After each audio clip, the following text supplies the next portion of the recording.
له الدين وأمرت لأن أكون أول المسلمين. قل إني أخاف إن عصيت ربي عذاب يوم عظيم. قل الله أعبد مخلصا له ديني فاعبدوا ما شئتم من دونه.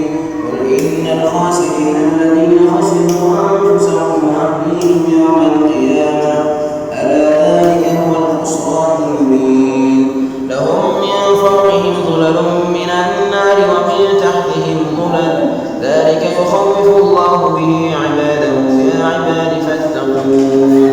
والذين اجتنبوا الطاغوت أن يعبدوها وأنابوا إلى الله لهم البشرى فبشر عباد الذين يستمعون القول فيتبعون أحسنه أولئك الذين هداهم الله وأولئك هم أولو الألباب.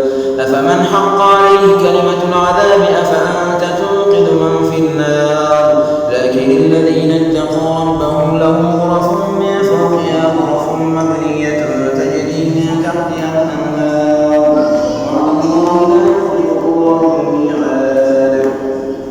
ألم تر أن الله أنزل من السماء ماء فسلكه ينابيع في الأرض ثم يخرج به زرعا مختلفا ألوانه ثم يهيج فتراه مصفرا ثم يجعله حطاما إن في ذلك لذكرى لأولي الألباب. أفمن شرح الله صدره للإسلام فهو على نور من ربه فويل للقاسية قلوبهم من ذكر الله أولئك في ضلال مبين. الله نزل أحسن الحديث كتابا متشابها مثانية تقشعر منه جلود الذين يخشون ربهم ثم تلين جلودهم وقلوبهم إلى ذكر الله ذلك هدى الله يهدي به من يشاء ومن يضلل الله فما له من هاد. أفمن يتقي بوجهه سوء العذاب يوم القيامة وقيل للظالمين ذوقوا ما كنتم تكسبون. كذب الذين من قبلهم فأتاهم العذاب من حيث لا يشعرون فأذاقهم الله الخزي في الحياة الدنيا ولعذاب الآخرة أكبر لو كانوا يعلمون. ولقد ضربنا للناس في هذا القرآن من كل مثل لعلهم يتذكرون قرآنا عربيا غير ذي عوج لعلهم يتقون.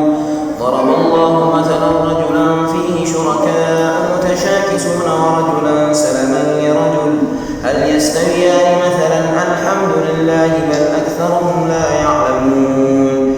إنك ميت وإنهم ميتون ثم إنكم يوم القيامة عند ربكم تختصمون. ما شاء الله صدق الله العظيم.